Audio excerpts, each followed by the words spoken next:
All right, everybody, welcome to the Good Times Show. I'm your host, Dan Epps. Today on the show, we have an incredible chef. He is Matt Cooper. He is the owner and founder of Conifer right here in Bentonville. Probably one of the best restaurants, if not the best restaurant in Bentonville.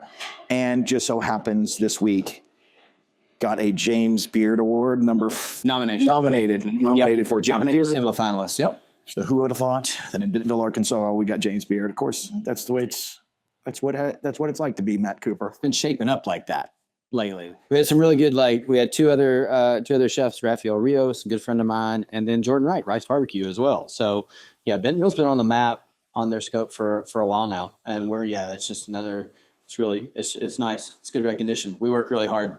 Me and my team work really hard. We've been together for a very, very long time and multiple restaurants. And I think I have about 100 years of people working for me, and we all share a vision. So it's really nice. So what is Conifer? Just to kind of fill in, what is Conifer? Conifer was founded on a few principles. The biggest one was it was time for me to branch off and be my own, have me be the only owner of a restaurant. You know, I cooked for everyone else for 25 years, and it was just time for me to have my own restaurant. And there was a collective group of people that had worked with me for however long that also shared the same vision, and we kind of all just came together and said it's time. So I stepped out, gathered some funds over about a few years to keep myself the only owner, cooked privately, and then opened in August of 2022.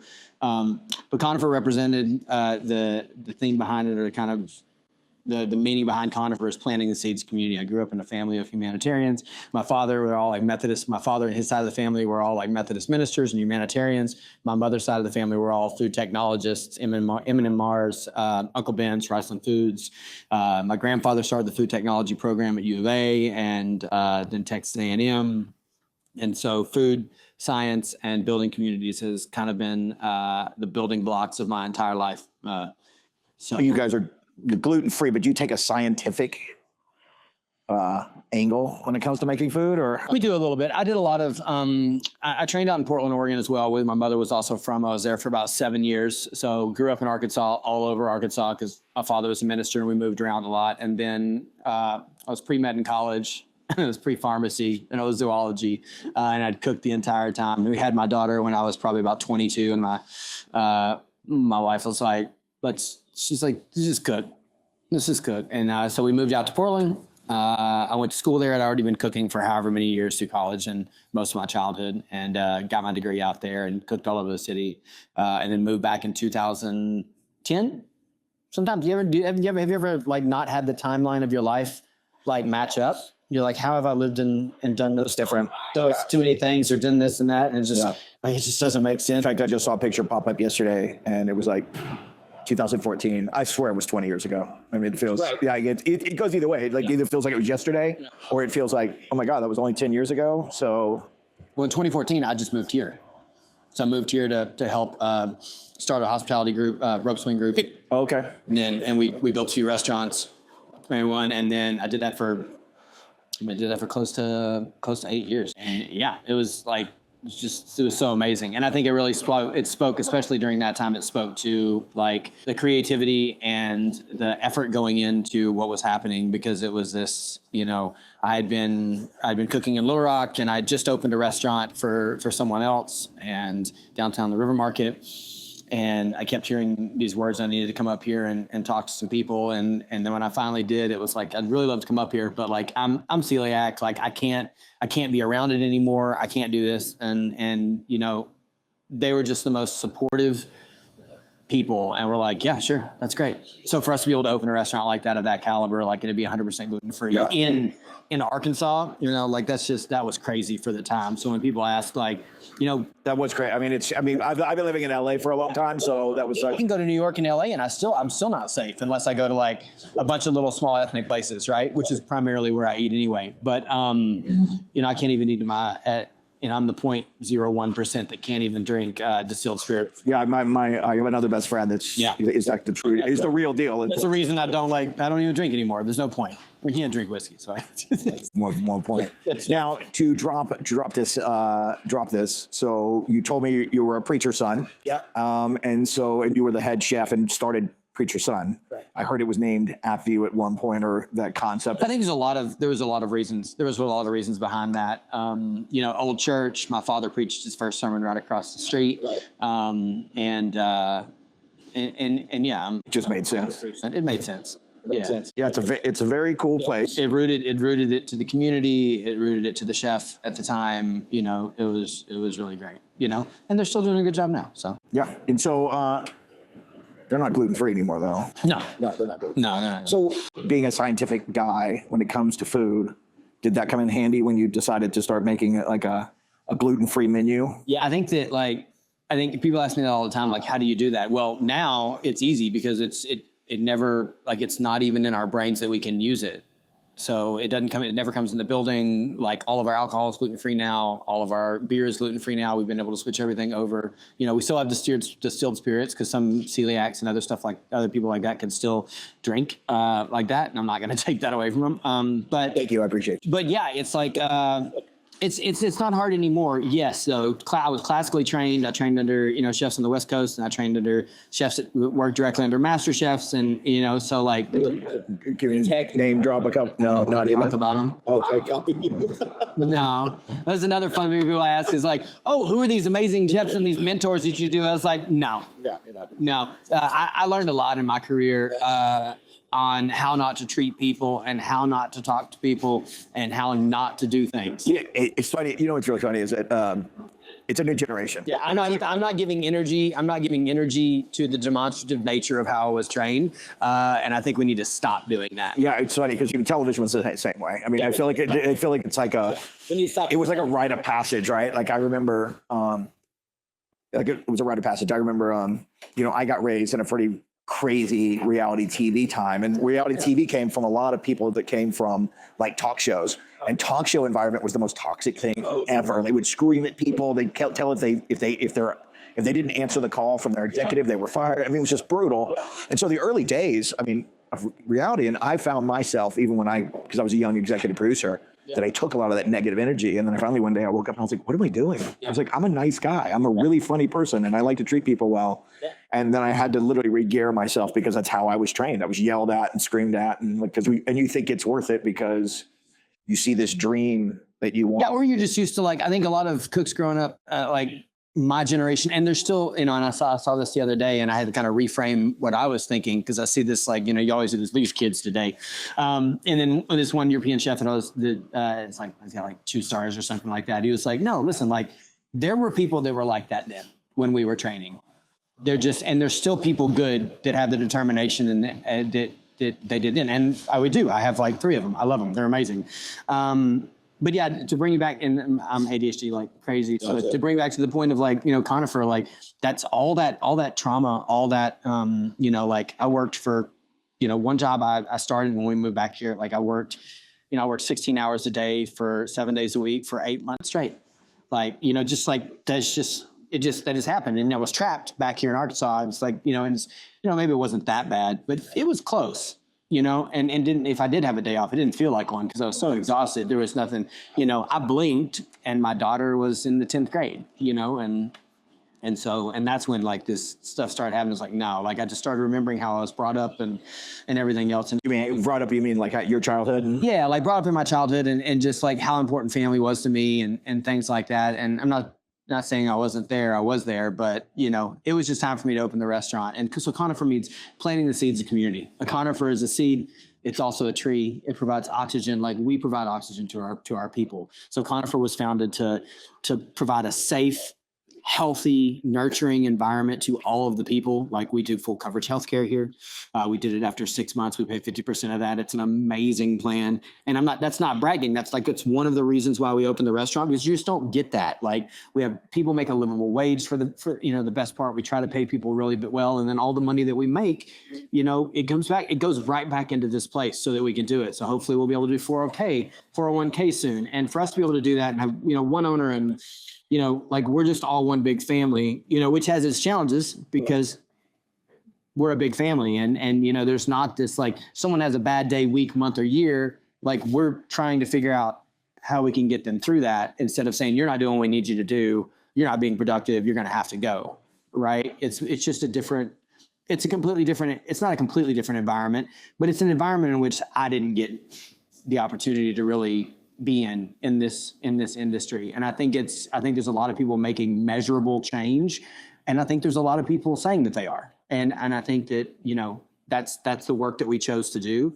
And we're still trying. So we support all local farmers in the way in which they need to be supported, and then we do the best we can after that. We're not perfect. We make mistakes like everybody else. But we just keep trying the best that we can.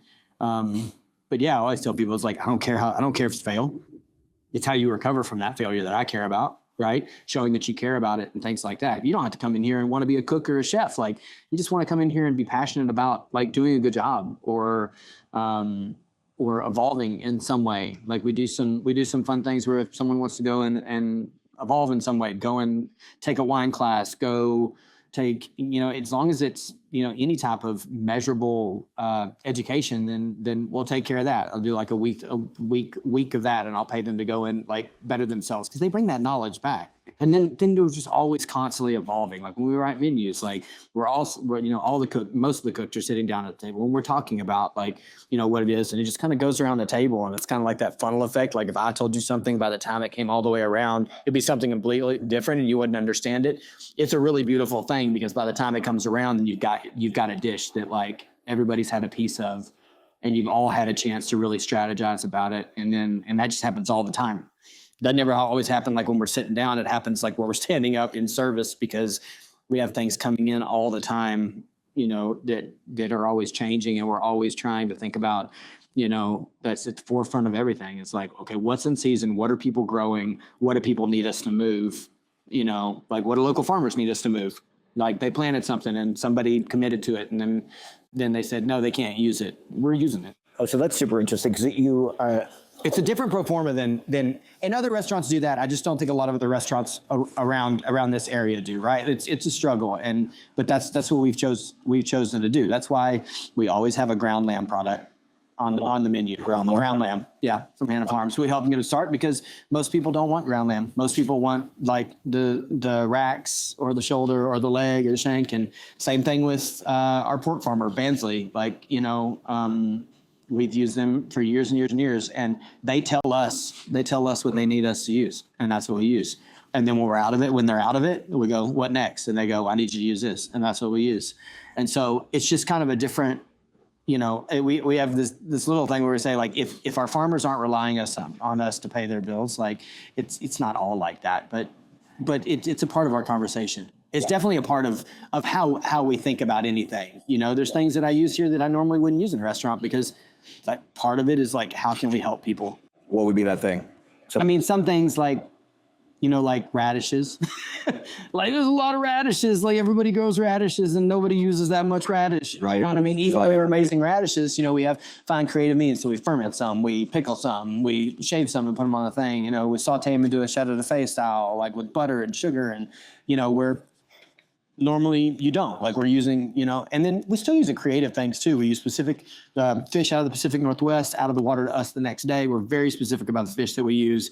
And the traceability and how we can get it, like myself coming from the Pacific Northwest and having those connections with the vendors there that I've had for 20 something years now, like I still have those same connections. Like the people that was, Kelsey, one of my favorite vendors, she was my foods and season rep like 20 years ago. And then she was my Jacobson salt rep. And then she was my fresh and wild rep. And then she's now back at foods and season. So I think that, what we talk to all of our people about all the time, and it's a constant conversation, is relationships matter. Like I'm not calling people trying to get the best price.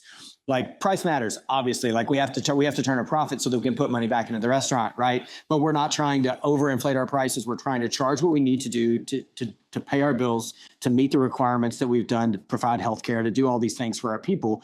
And we're just really lucky enough to be in like this microcosm environment of Bentonville where people are so receptive and supportive of that. It's like, I don't think that I could do it anywhere else. And I don't think I'd want to. It's a really unique environment that what we've been able to do for our people. And that's what we're really proud about, like that we're able to do that. And, I love it when people come in and obviously I love it when they come and like the food, right? But I love it when they're like, everybody looks really happy here.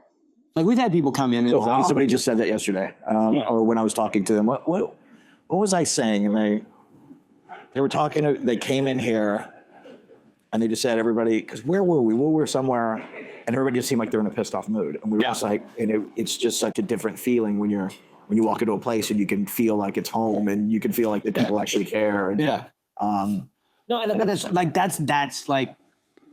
that's and this is true. Like people ask me like, how do you gauge success? Right. And I say by the happiness of my people. Like, and that's the most true and honest thing that I could say. Like, obviously the financials have to be right. You know, the bills have to be paid, and it's a struggle sometimes. You know, it's a very fluctuating market, and you have to be good at finances. But you know, I think beyond anything and everything else, if your people are happy and you care about them and you know what they want out of their lives, I feel like you have a responsibility as a chef. I hold chefs in high regard. Like I think there's plenty of people in the world that are called chef that should never be called chef. I don't even really care if anyone calls me chef. I barely let my people call me chef, but I think that's because I hold them in such high regard on what we could be and how we can kind of tie. Let me think about the power that chefs have nowadays. You have the power to like help agriculture. You have the power to bring communities together. You have the power, like, and then you just go crazy off, and you have the power to like manipulate everything. Like some people are like, it's crazy what chefs have the capabilities to do in local communities, right? And I think that comes with a sense of responsibility too. So I think it's really important to make sure that like, you know, we know the people that work for us and their families and their path and what their kids are up to and things like that. Like you can gauge measurable change on that. You can understand what they need and how to motivate them. You can understand when they're not doing good and how to support them. You know, that's, you know, I was raised by an amazing woman and, you know, and father. And that was just something that we were always taught. It's like, look, if you just care about people, even the people that have left, that have come in, and there's been some that have come in and it just wasn't the right fit. Right. I still love them all. I care about every one of them.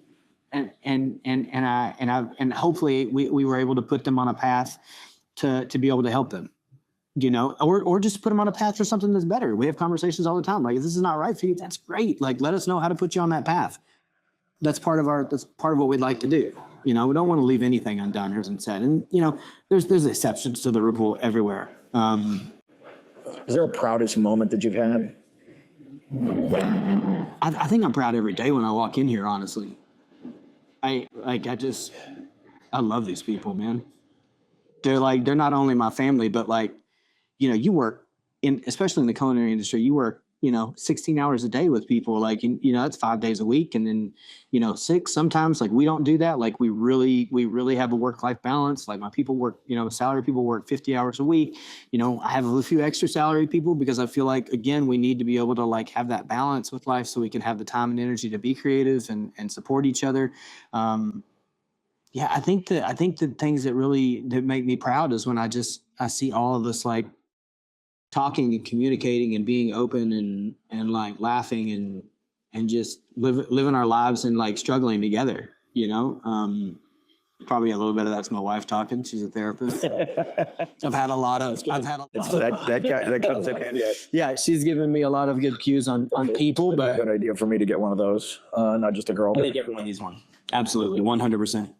What's your favorite thing to cook in this here? Like, you do a lot of stuff with open flame, right? Or is that? Yeah, so I'm leaving tomorrow to do I do an event once a year. It's called Winterlager, and it's Rick Spicer out of Pack Rat in Fayetteville. He's a big survivalist and archer. God, I don't want to get it wrong, but he makes his own bows, quivers. He's just an amazing human. And I go out there with him and about 18 to 30 people once a year. We hike out into the Ozark National Forest and. Is it more? It's like a history lesson as well. Like survivalists, like you go out there and you have a tent, but you bring your own water bottles for filtration, and they teach a class. He normally has a few friends coming from all over, and they teach a class from primitive shelter building to starting fires to if you're out hiking, like what to have so that if you get caught in dark, because all of us have done that. And got caught at dark, you need to survive. Like if someone breaks a leg, like it's a very it's a very entailed, very serious class. Like last year we went out there and we got an email before we went out, and it's always in January. It's always cold as all get out. And we went out and it was like, listen guys, we're altering the class a little bit because, there was going to be possible snow, and it turned out like 15 inches of snow rained down on us. And then we had it was like -15. So at night we were putting, and we could have all gone back, but that was the point, is the survival. And we're very safe. No one was unsafe, but we all heated up boiled water, put them in Nalgene bottles, threw them into our sleeping bags to keep us warm throughout the night and stuff like that. And it was a great experience, and it was good. There's no cell phones out there, so you get to unplug. And what I love about it is, so my portion of this event is I do all the cooking for the event.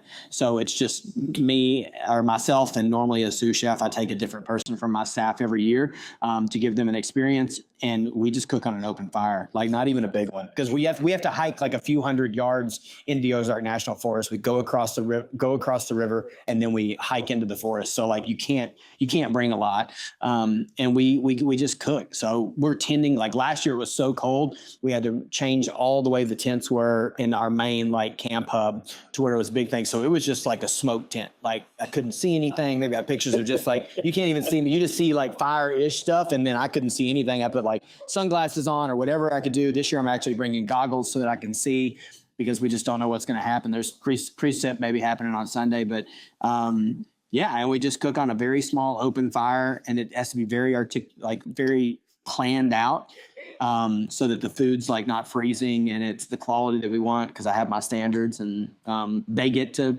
be out there and enjoy these amazing classes. It's just really cool. It's just a good time. Yeah. Food innovation seems like a thing that you do a lot. Huge. Sort of. I like to say I'm like constantly trying to take food backwards in a good way.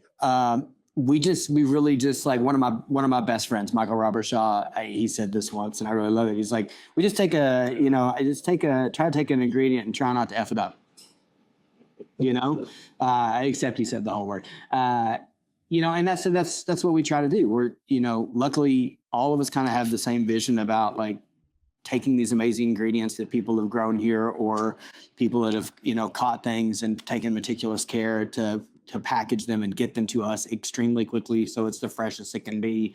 And and then other, like when we order from Anson Mills, where a lot of our grains come from, like they mill it when we order it, and they're bringing back heritage grains from the Carolinas, and and even some of it's grown in Arkansas, like Carolina gold rice. We got blue corn grits that we use, got wild rice that we use, some really good Red Island CPs and CP flour that we fold into our national flatbreads and things like that. So we're always trying to take these ingredients and do it. Now, the new project that we're doing, that I've been working on for 20 years, will take what we do and kind of fine tune that and narrow it even further. So we have done a good job at supporting local farmers, I think, and we're always trying to continue to do better. But we burn through a lot of their product with the business we have here, and we're stuck trying to figure out like what's the next specific name, where it is it, because we've burned them out of that. So we're building our own farm. I was going to ask you about that. So you mentioned that before, that you're building your own farm, and it's close to here, or? Yeah, it is. It's about 5 miles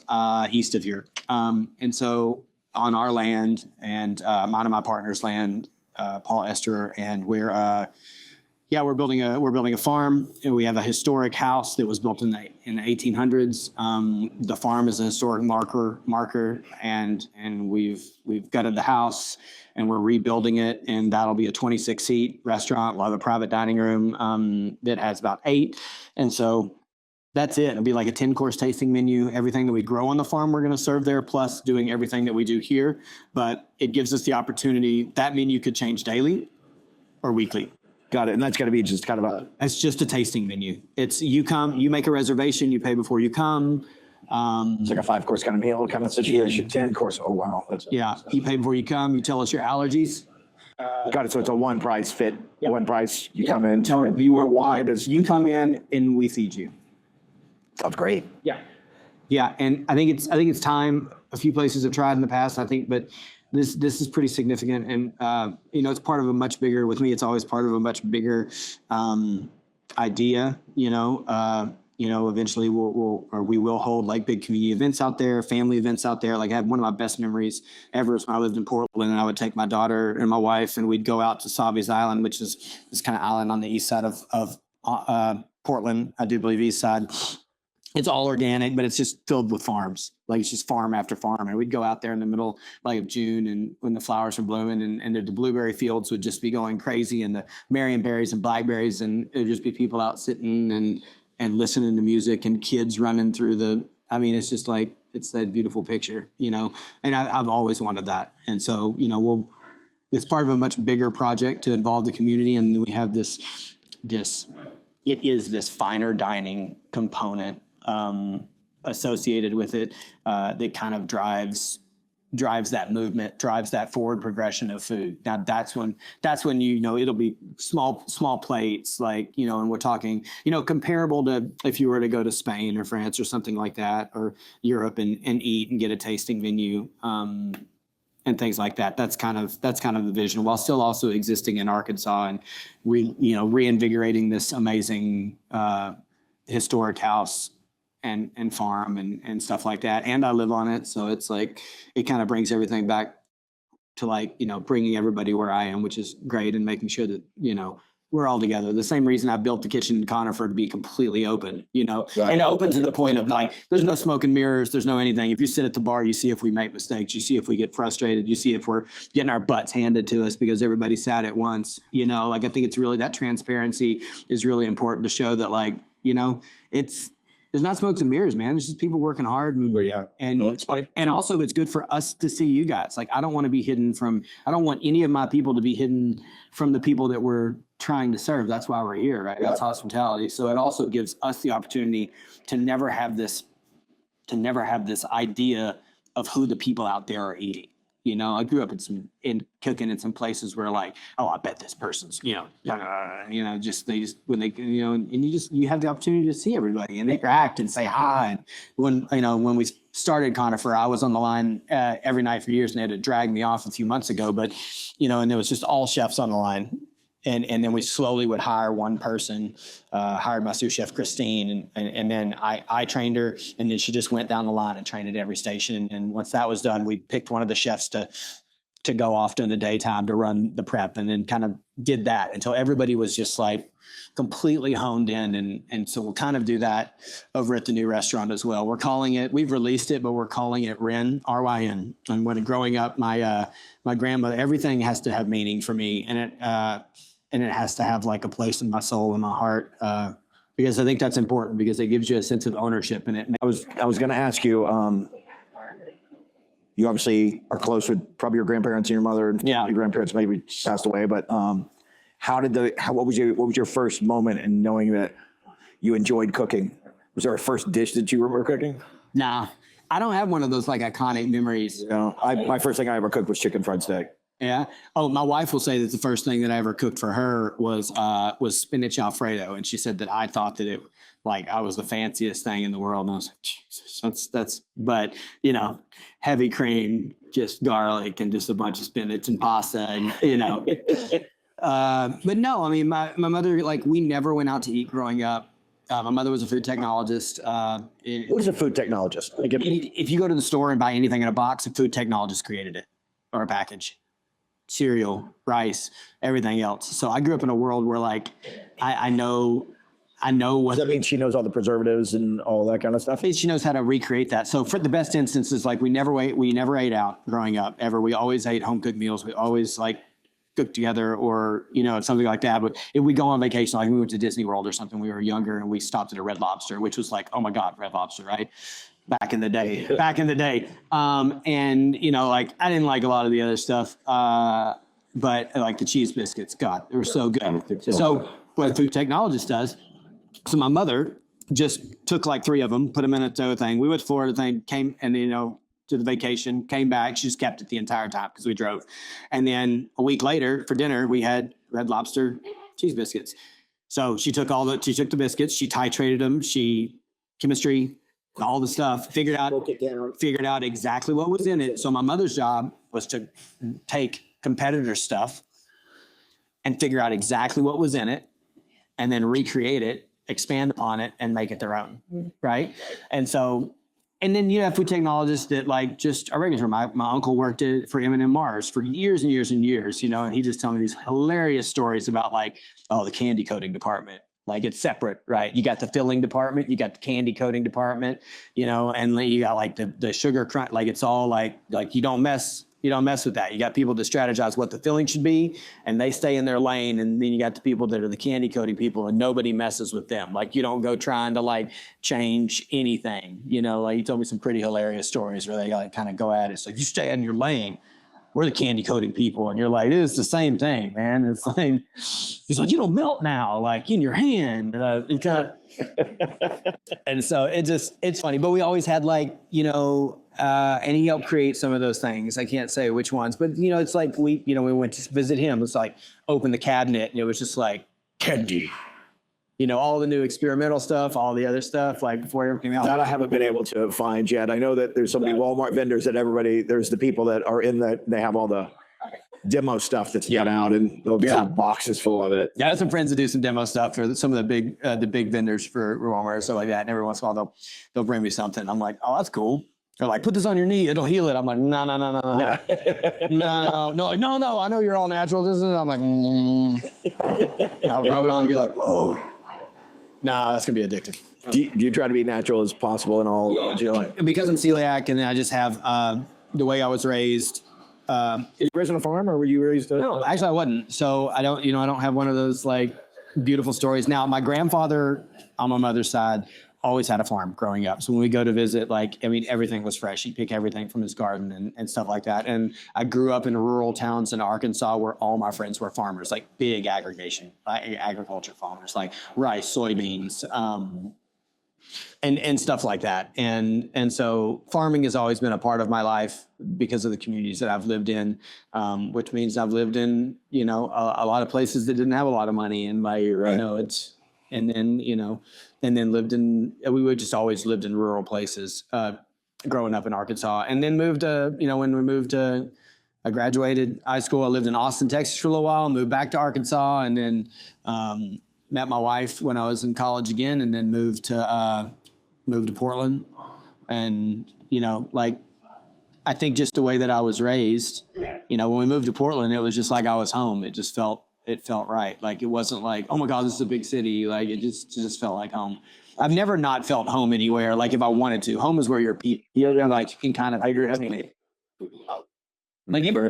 be in the middle of Hollywood and I'd be like, yeah, all right, I probably wouldn't like some of it. Right. Because I've been there. Or if you put me in the middle of a big city, like I tend to like more nature around me. Yeah, and stuff like that. But like, you can put me anywhere and I'm going to acclimate. Yeah, I agree. The same thing. I like survival, and I like people. Yeah.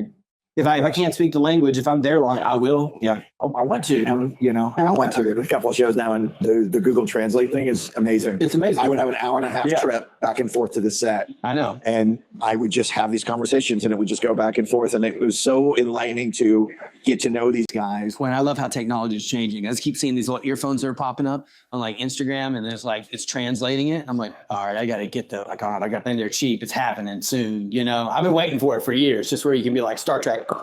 It'd be like, I bet those glasses Meta has, does it? I bet those. Yeah, I think they did. It's like, it's crazy. I mean, it's like, so yeah, but that's amazing because it's just, I have friends that like growing up in kitchens, like where, like one of my best friends is from Mexico City and I can speak Spanish pretty well. But I guess that's one of the key parts of like who I am as a human and wanting to get to know people so that I can understand who they are. Like, can't talk to some of his family members because they're just like, slow down. And I'm like, tell my friends, like, just only speaking Spanish to me. He's like, no, man, I don't want to do it. I'm here now. I'm like, no. I'm like, it's not fair. So I just want to go and, hopefully we'll end up, thinking about ending up in Portugal or Spain, 3 months out of the year, like later on in life would be like a dream. Would be like a dream. Yeah, I'm a big sailor. I love to sail. And oh, really? You're on the boats? You actually do? Yeah, I have a 34-foot. I got it on Beaver Lake right now, but I have a 34-foot solid wood mahogany boat, custom built. It's like in 1969. Yeah, it's old. It's just a solid wood tank, and you got it out and sail. It's pretty awesome. It's a big boat for a tiller too. It's a lot. I spent the summer like renovating it and just taking out some frustration and everything else. It's like in sanding for hours and hours. And I got all my training out on when I was building Conifer. I cooked for just a beautiful and amazing family out in, sounds fancy, but in the Hamptons or Sagaponack, and lived with them for the summer. And Obviously, yeah, and cooked for them. And on my days off, I would just sail. I'd take my sailing certifications. Became good friends with the people at the sailing school. They're like, we've never known anybody to like come out and like 2 months just take every course. And I was like, I'm here. That's why I did it. So, and I was able to come back. So yeah, I mean, eventually, like, we always grew up going to the ocean, and I've never been like I want to sit on a beach in a margarita kind of guy. I'm like, I want to be like on the ocean and no one else around. Yeah, I kind of like it all. So that when I'm around people, I'm like, yeah, I want to be around people and I want to do that. But then I just like complete and utter like, Are you going to try to grow the Conifer brand and put it somewhere else? Or are you just going to, just stick to this one? No, I think Northwest Arkansas is an amazing environment. And what we're trying to do here as a company, and I say we, and I'll always say we, because even though I'm the company, like, we are the reason why we're successful. We're the reason why we've gotten these accolades and that in the community, like the support we have is. Did you guys were really the first nice restaurant after Preacher's Son? Well, that's nice. I think so, right? I mean, maybe Barclita. Barclay, they do a really good job. Yeah, they do a really good job. I don't know. I'm not that human. I just think, like I said, we kind of keep to our bubble, and we just try to do a good job for us. How the best possible way for us to gauge, like if we're doing a good job is if I see people again. Right. I don't know. I don't like saying like we're the nicest or something like that. It's just such a nice. I think we became the first place where you're like, wow, this is Bentonville. I think people think it's unique. It's definitely like Conifer is definitely a merging of, the Pacific Northwest where I'm from, and then also Arkansas where I'm from. For sure, that's what it's supposed to be. Again, but it's also like people are like, oh, who designed it? It's like myself and my architect. That's it. Like we did everything. I hung the lights myself. All the wood in the restaurant is local. The tables were made by Jesse Wiegans at American Estates, who's a good friend, and it's all like spalted sycamore from where they cleared the land in Crystal Bridges. And then the trim feature over the over the banquette is a white oak, from my backyard, and like all the Scott Train did who's a Timbernack, is an amazing woodworker, a great guy. Like, worked with him for years. He did all the host stand and the main bar for the expo, and like the community. That's what I love. The community came together to help build this restaurant. That's what this place. And that's what it's about. Like my architect, when we sat down, and she's like, "Well, what do you want?" And I'm like, "You know me, right?" She's like, "Yeah." I was like, I don't want to stop your creative process." Right. And we just talked about everything. If she had holes that she needed to fill about things in my life and my vision, then I just told her, and then she did it. And it's the best representation of who I am. Very cool. That wood thing is. And it's functional, right? Like, I got so tired of building restaurants that weren't functional, that were pretty and not functional. That entire kitchen, that whole thing, I could just move it if I wanted to. I don't know I would, but I could just move the whole thing. Yeah, that whole thing. Like the whole bar right there, all the things. Yeah, it's all, nothing's cemented down. I could move it. I could change the way it looks. I could put a wall up. I could change, I could do whatever I wanted. That versatility to be able to change, evolve, and grow is really important to me. Obviously some of the stuff would have to say, but yeah. What were some of the biggest challenges getting this thing open just in your whole career? Ooh, how do we be nice and say? I think that this was the 6th or 7th restaurant that I built from the ground up. Probably the 4th of this caliber, or this money or caliber or whatever you want to say, and time and effort, design, et cetera, et cetera. And each one always presents its own challenges. Obviously, you're never going to open what do you think you're going to open. I think the biggest one was just there's so much going on in Bentonville that parts of the process are not as evolved as you think they would be. What do you mean by that? I mean, like, we can get a lot of stuff done, but like other regulations and things like that need to get up to speed. Yes.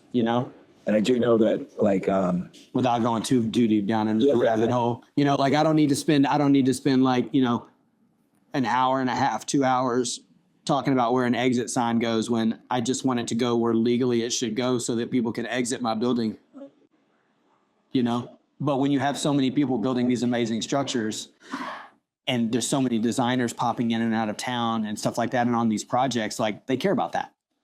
So people that normally are having to fight these things, like they don't have to fight it with me, but they'd had to fight these things. It's changed the dynamics of like even inspections and things like that, I'm like, no, that's okay. Just put it where it needs to go. Like, what? I'm like, yeah, just put it where it needs to go. Like, are you sure you don't need? No, I don't need to talk to anyone. Just put it where it needs to go. Like silly things like that. And it's not on them either. It's just because the challenge is the same thing. Like we have things popping up everywhere, right? Construction popping up everywhere, and it's fantastic, and it's going to be great, and it's going to be great. growing time. It's a growing time, which means thought about infrastructure while that's happening, right? It's the same thing. It's the physiology of the town. There's so much growth happening here, which is so amazing. It's hard to not get annoyed by it, but when it's done, it's going to be. But when it's done, there'll be something else. So it's just because it's never going to stop growing. This area, this growth is just, it's unfathomable, right? And it's just like, so, it's just like chasing something you're never going to catch. Like by the time it's built, you're like, great. Oh, there's like 3 other things. Okay. Like navigating downtown's crazy, but like you said, like it doesn't matter. That's the beauty. I mean, it does, but it doesn't. Like we still have people that are willing to traverse the traffic and the construction and the where do we park and how do we get in the back door? I don't see like it's so people are. That's great. That's what's amazing about the community, and. I just can't say enough about it. I can't either. I being from Hollywood and my friends in Hollywood still, I just had a meeting yesterday with some pretty big, like production people. And they do a lot of work with brands. And I was like, oh, so you guys do a lot of work with brands, whatever. And she goes, yeah, but one of our partners goes down to Bentonville all the time. I was like, well, do they love it? And they were like, and I'm like, oh, because they just come in, they do their thing and they leave. They haven't actually they come into Arkansas, right? Oh, it's Arkansas. Yeah, exactly. I mean, it's like, it's hard. With the amount of years they haven't even thought about enjoying it or coming and check it out. It's like, because it used to not be what it is today. No, I mean, I understand, but I wish that everybody would have a little bit more of a frame of mind that like, some of the best musicians in the United, like came out of it's true. It gets a bad. But I'm saying like my career, people are like, what was it like being a chef from Arkansas? Training like the majority of now I've been here back for 10 years, but the majority of my professional career, like growing up in Portland, like professionally. And I was like, I got called a lot of names until I was their boss real quick, And so, or like, just like it was, there's definitely stigmas, it still happens every once in a while. It doesn't bother me more. It just rolls on my back. We're like, some people will come in and they're like, oh my God, they're so nice. They're like, it was amazing to know. Where are you from? And I was like, you're like, nah. Where'd you train? Where are you from? And I was like, I went to Portland. There it is. I was in Portland. And I'm like, I'm from here. I'm from here. Yeah. It is really funny how I'm from here. No, yeah. But you're too cool for Arkansas. Yeah. It's really. And here's the thing: people go, they're like, you're in Arkansas, and people are like. Now, there's some people have negative ideas on Arkansas. I just never thought in a million years that I would live in Arkansas. Like I never thought my father and my mother was still alive, she would be dumbfounded that I am still here. We're not supposed to use the word but anymore. This is my wife because it's negative connotations. And I think at some point in time, something takes like I always wanted to be somewhere else. Because I grew up here, and it's like I don't want to ever be in Arkansas again, and because I grew up with the same stigmas, like people I grew up with, and I had good people and not so good people, and I was like, I just I think something switched in my mind, and and Bentonville really stuck with me. It really did. When I was in Little Rock, I spent 10 years in Little Rock off and on. I love Little Rock. But then I came up here and it was just like, what's happening? Something's happening up here. And I moved back to Arkansas, to be very clear, to be able to make a difference. Like I was one of 300 chefs in Portland, trying to do the exact same thing. I just couldn't make a difference. And it's not about ego. It's like, I just want to be able to make a difference. in people's lives. And I could have made in a small environment and stuff like that. But it's been so refreshing to be able to like measurable impact. When I see chefs that are executive chefs in this area that have worked with me when they were younger or worked with me as sous and stuff like that, and they're at the height of their career and they're doing amazing, like that feels really nice. It feels really nice to be able to watch their journey. And then, now I'm calling them for help, or that's great. Like, and not that the culinary community anywhere, hospitality community anywhere, for the most part, is a very collaborative, diehard community that helps each other out no matter what. I mean, we saw that in COVID. They pulled together like crazy, but we're still losing amazing restaurants. Like, they're dropping like flies. And that's why I would probably never move what I do here anywhere else. I think that it gives us the opportunity to do what we really want to do. And that being said, it kind of goes back to like, next steps with the farm, the restaurant, we've got some other projects planned. And really those are not because we want to keep expanding. I really just want the two. You want to give me insight where those are? Are they secrets? No. I mean, we'll eventually probably have a bar. And it'll be different. We always want to add something to the environment, not compete with it, right? And that's kind of part of our vision too. It's like we want to add something that's missing or that we think might be missing and fill a gap instead of like trying to take business away. Because eventually, there will be over cannibalization in the market, right? And we're not trying to do that. Like right. That's not in the vision. We're not trying to compete with really anyone. I think Bentonville has a unique opportunity for you to like go get appetizers at Oven and Tap, then come here for dinner, and then go get dessert somewhere else, or vice versa, and be able to do, all these things. And I don't know, I love this little community. But yeah, we'll do a few things. But what we do is we have so many talented people that work here, and then they get to a point where there's nowhere to go. Right? There's nowhere. And if there's not anywhere to go, then that's kind of organically, we're like, okay, well, we're going to do a few things. And I would like to just be able to use what we do here at Conifer to provide a place for people to go and help them get set up with their own place. And then just be like, you got it. This is yours. We helped you get there, and then just kind of back away. Right? And be there for support, but let them own it. Right? Because no one can really have ownership of anything unless they own it. Yeah, it's all theirs. Their baby. Take the hardships, the bad times, the good times. The next steps for us in the future are really to be able to like take creative people that are wanting to open things. It's not a Conifer brand, but people that have worked with us that have amazing ideas that want to further, build beautiful things in this community. We want to help them do it. And that means we have to continue to push harder and be better and work harder so that we can provide the financial means and other means to be able to do that, or support or whatever via accolades or whatever it might be. That's kind of our vision, to be able to do that. Like if I can help other people, like I've got a collection of people that could probably jump off and open their own restaurant right now. A good collection of people. And we talk about it all the time, which is different than the conversation of the places that I grew up cooking, where it's like, I'm good enough, you're probably not. Oh yeah, it's that, or it's like, if I'm not trying to take my chef's job, because that's the natural progression, like I want your job, or, it's like if I say like, I really like to go and do this, then I either get fired or I get treated like crap because I don't want to be there anymore. When it's not that, it's that I have something else that I would love to do, like that passion, right? So it's like trying to change that dynamic a little bit, Or and it might not even be hospitality. It might be like I want to go open this or that, or I want to go make clothes and have a shop and stuff like that. Like whatever it is, like the good thing about chefs, like we were talking about, is like we know a lot of people. So it's like when people are like, hey, I need some help. I'm looking for this place. I want a retail place or something like that. Like if I don't know somebody, I know someone that knows somebody. Yeah, I agree. I feel like I know a ton of people, and it's just like going down this new business, and I never, I've never used the Rolodex, but now I'm like, I just search in my phone like plumber or realtor or whatever it may be. It's like a glass blower. I don't know, glass. Oh yeah, look. Oh yeah, what is this? That's good. Right. Well, I was just about to ask you, what's your? This might be the answer to it, but what do you feel like your greatest triumphs have been? I mean, obviously, opening this bar and giving people jobs must feel amazing. I think that being able to put people on a path to do what they want to do, or at least provide them an environment that I never got, where again, you can successfully fail. You know, I mean, we have plenty of people that work here now that have come from other restaurants in the area or other restaurants where the chefs screamed at them and stuff like that. And we've had to literally like rehabilitate them, you know, where they like are afraid to come up and talk, you know, during service, you know, and it's like, no, it's okay. What do you got? What's up?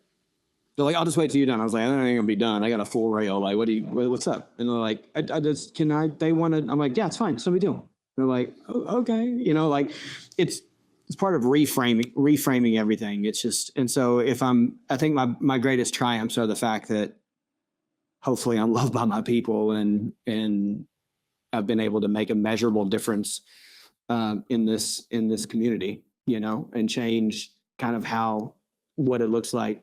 And just like I said, we make mistakes, right? Like we're not for everybody. This restaurant is not for everybody. It's not like we have the goal of supporting local farmers. Like we still have to charge what we need to charge for, you know, the products that we have, and you know, but yeah, it's being able to measure that difference and see like that my people are happy. I mean, that's hard. You're talking about like we have 40 people that work here. Like, you know, how do you keep 40 people happy? Right. It's hard to keep me happy. That's rough. I got everything going. Like right. I want this place to be like the sanctuary from like everything out there, but it all comes in the door.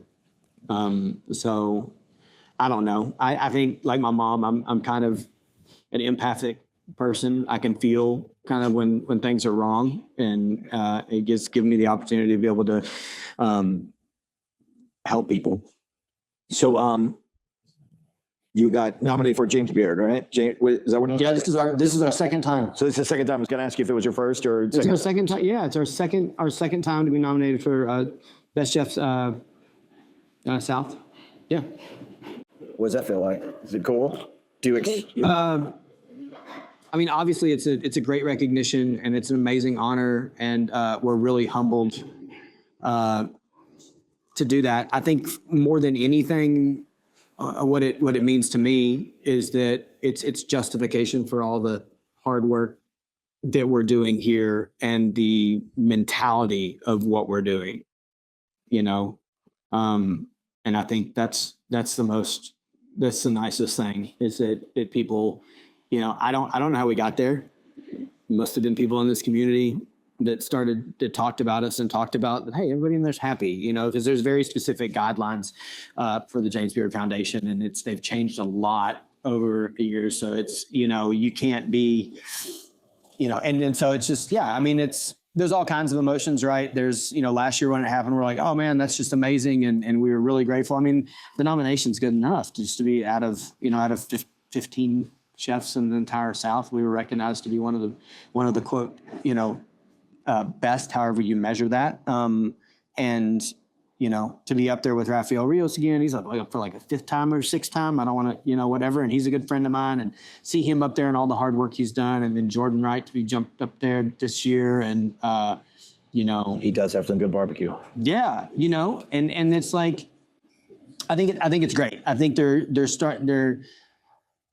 focus is becoming on like, absolutely, it's always been on education and always been on like people being creative and stuff like that. And I think it's evolving just like everyone else's, and into these other like, how are we nurturing communities? How are we building? And they've always had that focus as well. So yeah, it's just, I mean, it obviously feels good. It's in a needed time when it has been an extremely hard year. And I think for everyone, you know, with construction and everything else. So that's great. But yeah, just like I told all my people last year, it's like, hey guys, this is if we should feel anything, we should feel like this is justification for us being able to push the boundaries of what we think hospitality should be from an environment, from the lens of the employee in the restaurant family, you know, instead of the opposite lens, right? Yeah. Which there's nothing wrong with that. That's how the world works. But we just try to think of it a little bit differently. It's not like every day we come in and go, we love each other, right? It's your family. Family's among yeah. Family's always that. It's not like that. It's like, you know, walk in sometimes like, how's it going? Fine, chef. Oh, okay. Somebody must have been eating too many radishes. Too many radishes. But and that's just, that's family. Yeah.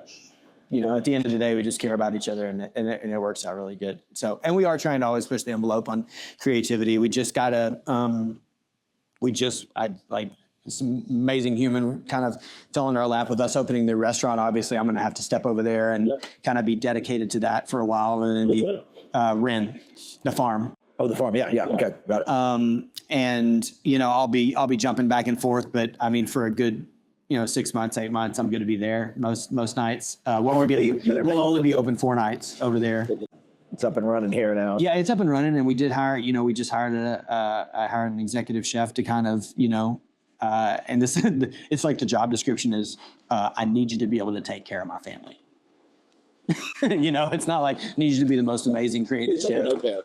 Yeah, right. Well, no, he's an amazingly talented chef. His name's Jacob Burrell, and he's back there right now. And he came from California. He worked for some really amazing restaurants out there. He's just a really down-to-earth, caring guy. He came and worked in the restaurant for like a week, and just my entire staff, just like everybody just kind of like exhaled when he was around. It was just like a sign of relief, and that's just great. Because anytime anyone new enters into our bubble, it's such a tight-knit bubble that it's always like, what's going to happen? How's this going to, and is it going to meld with the family? And, and it just did. He's great. And we're really grateful. But I mean, yeah, he was in California. He was the CDC for Manresa, a 3 Michelin star restaurant in California, which for us to be able to, get someone of that caliber here in Bentonville as well is just like, and he moved here as well. His wife's a really creative and innovative farmer, and she moved here to work for some places. And then he kind of we met, and then kind of again organically happened, and and he's here, and we're grateful, and it's awesome. And we look forward to all the collaborative stuff we get to do, and like he and I think on the same level about food, because I also trained in the West Coast, and there's that mentality, and there's this, you are who you trained under, right? Like there's a collection of chefs out there that like trained under like Alice Waters and a few of the other greats out there. And it's just like that mentality, like it's hard to break it in a good way, right? Luke Wetzel was out there and worked for Chez Panisse for a while, and 9 times out of 10 in the middle of the season, because only a certain amount of things grow here.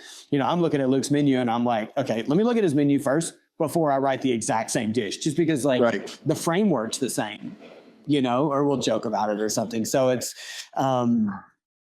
really grateful to have him on the team so that we can like push this place into the future. And then like the collaborative nature that we have together, it really works. And the way that he interacts with us, everyone else is really good too. Promoted a few people, and then everybody that's going to be over at Ren, the farm, is already here right now. We're already fully staffed, and we've kind of just inflated the staff so that everybody kind of absorbs the mentality. Most people have already worked with us, and they're going over there. But even when we hire new people, they'll work with all the people that are going over there, so they absorb, kind of the mentality that we have here, and they get to train and get all the knowledge from the people that are leaving as well to go over there.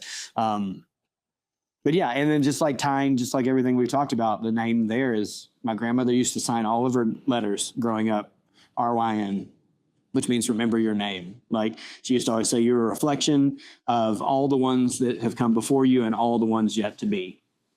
And there's a little shtick in there about like, you come from good people, we're good people, we care about everyone, and we care about, everyone in communities like evolving. So it was more like, you're going to be a good person.